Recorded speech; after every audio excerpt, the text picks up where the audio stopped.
मानवंदना देऊया. उभं राहून जोरदार सर्वांनी उभं राहून या आपल्या सर्व भगिनींना ज्या कार्यकारिणीने आज खरं या पिंपरी चिंचवडच्या इतिहासामध्ये सर्व महिला दिनाचं औचित्य साधून असे नेत्रदीपक आणि नेटनेटका कार्यक्रम संपन्न करीत आहेत. अजूनही कार्यक्रम संपन्न होणार आहे. तर टाळ्यांच्या गजरात या आपल्या सर्व महिला भगिनींना मानवंदना दिली पाहिजे. आपण अभिमान बाळगला पाहिजे की अशा पद्धतीचा कार्यक्रम आपल्या महानगरात होत आहे आणि सतत होत आहे. या वर्षात सविताताईंच्या कल्पकतेला आपण सर्वांनी दाद द्यावी. इतक्या छान एक भाग्याचं आनंदाचं लक्षण आहे.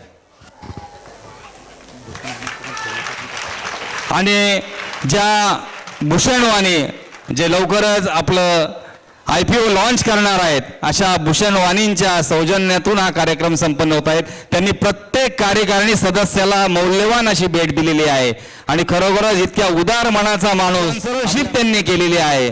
आणि विशेष म्हणजे भविष्यातही प्रबोधनच्या प्रत्येक कार्यक्रमाला ते हातभार लावणार आहेत, मनापासून लावणार आहेत, उत्स्फूर्तपणे लावणार आहेत. असा दिलदार मनाचा भूषणवाणी आपल्या समाजाचं आहे. आपलं खरं भाग्य आहे. पुनश्च भूषणवाणीसाठी जोरदार टाळ्या.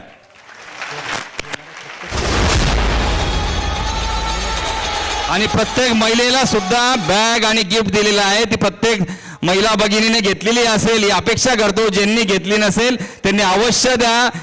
जे आपलं आपण ज्या प्रवेश करत होतो त्या ठिकाणी प्रवेशद्वारावर होते. प्रबोधन पर्व